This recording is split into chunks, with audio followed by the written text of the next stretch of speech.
When did you realize you were just a pawn in someone else's life? When my older sister found out she couldn't have kids, it broke her. I remember sitting next to her on the bathroom floor, holding her while she cried after her second failed IVF round. Because not only was it $30,000 down the drain, but it was also taking a huge emotional toll on her. I wish I had known back then how much her grief would become my responsibility. Because just 2 weeks later, she asked me if I'd ever considered being a surrogate.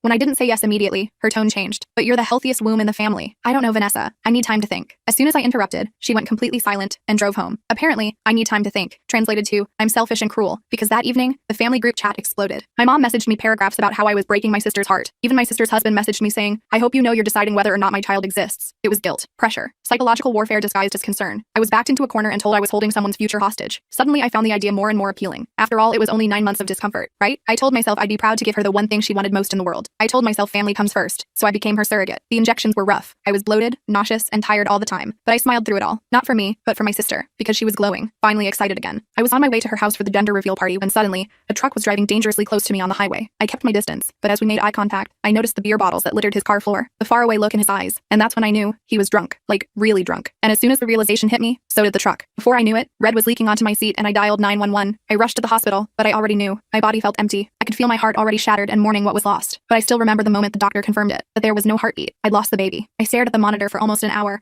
watching stillness where there had once been life. But above all, I blamed myself. My fingers trembled as I dialed my sister's number, but instead of comforting me, she screamed at the top of her lungs, "You unalived my baby! You psychotic beach! I should have picked someone else!" As she continued to scream, I was too stunned to reply. I'd just gone through a trauma, and all she could think about was herself. She didn't even ask how I was feeling. Not once. She stopped talking to me that day, blocked me on everything. And maybe if she stopped there, I wouldn't care. But no. The next morning, I woke up to dozens of texts from my mom and numbers I didn't have saved. They all said the same thing, just variations of them calling me a piece of poop or an attention-seeking W word. You see, she had told our entire family that I'd faked the miscarriage for attention, that I was never pregnant in the first place. She claimed I had mental health issues and made it all up to stay in the spotlight. I assumed that people would see through it, but they didn't. My uncle called to say, "You're an effing disgrace," before hanging up. One of my cousins, who I'd been close with since we were kids, messaged me to say, "You were born jealous. That's why no one trusts you." And even though they hurt a little, I honestly didn't care, because the pain of losing my literal baby was 1,000 times worse than anything some idiots wanted to say to me. In fact, it made what they were saying look like a walk in the park. But still, it somehow didn't end there. 3 days later, I got a call from HR at my job. Someone had reported me anonymously, saying I'd stolen fertility medication from a family member and forged medical documents to keep taking paid time off. I had to sit through a humiliating investigation. I handed over every document, every prescription, every message from my doctor to prove I wasn't some deranged liar. That was the moment I realized my sister wasn't just angry.